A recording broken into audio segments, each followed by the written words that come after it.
মৃত্যু, জীবনের শেষ এখানেই। এই চরম সত্যিটাকেই মানেন না ইন্দোনেশিয়ার সুলাওয়েসির টোরাজা উপজাতি। তাদের কথায় ওরা মারা গেলেও ওরা তাদেরই জীবনের অঙ্গ। সুলাওয়েসির মানুষরা একটু আলাদাভাবে ভাবেন।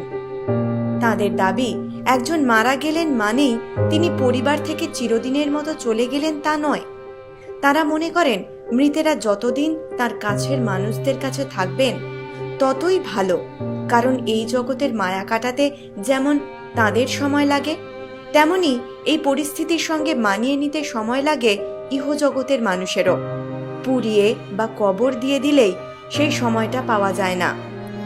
এই সময়কে মানিয়ে নেওয়ার আজব রীতি চলে মাসের পর মাস ধরে, কখনো বছরের পর বছর ধরে। মৃতদেহ একটি আলাদা ঘরে এনে রেখে দেন তারা। তারপর নিয়ম করে প্রত্যেক দিন দুবেলা খেতে দেওয়া হয়। টোরাজাদের দাবি, শুধু দেহ রেখে দিলেই হয় না, মৃতেরা যখন তাদের সঙ্গে আছেন তখন ওদের সাধারণ দিনের মতোই খেতে পড়তেও দিতে হবে।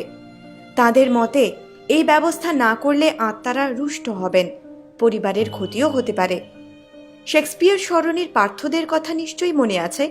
ঠিক এরকমটাই করতেন পার্থ। দিদির মৃত্যুর পরেও তার কঙ্কালের সঙ্গে থাকতেন, সঙ্গে পোষা কুকুরটির কঙ্কালও ছিল। তাদের খেতেও দিতেন।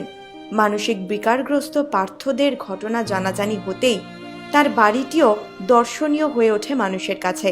সভ্য সমাজের সুস্থ মানুষরা পরিবারের মৃত মানুষের দেহের সঙ্গে বছরের পর বছর বাঁচছেন, এটা আমাদের কাছে অস্বাভাবিক হলেও সুলাওয়েসির টোরাজা উপজাতি এটাই মানে। কিন্তু এর শেষ কোথায়?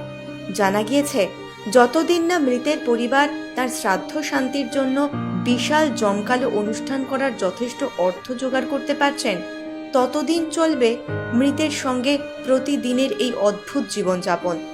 কি করা হয় সেই বিশেষ দিনে? জাঁকজমকের সঙ্গে কফিনে করে বিদায় দেওয়া হয় প্রিয় মানুষটিকে। বলি দেওয়া হয় প্রচুর মোষ, কারণ টোরাজাদের বিশ্বাস মোষ তাদের প্রিয় মানুষটিকে স্বর্গের পথে নিয়ে যাবে। গল্পের এখানেই শেষ নয়। প্রত্যেক বছর মানিনি নামে এক অদ্ভুত উৎসব পালিত হয়। ওই দিন সমস্ত টোরাজাদের পরিবার তাদের পরিবারের মৃতদের দেহকে বের করে আনেন। তারপর কঙ্কালসার দেহ সাজিয়ে গুছিয়ে ছবি তুলে ফের পাঠিয়ে দেওয়া হয় কবরে। মৃতের ইহলোকের সঙ্গে দেখা হবে আবার পরের বছরের উৎসবে। 1000-এরও বেশি বছর ধরে চলে আসা এই প্রথায় কোনো খামতি নেই। আছে বিশ্বাস, আছে ভালোবাসা।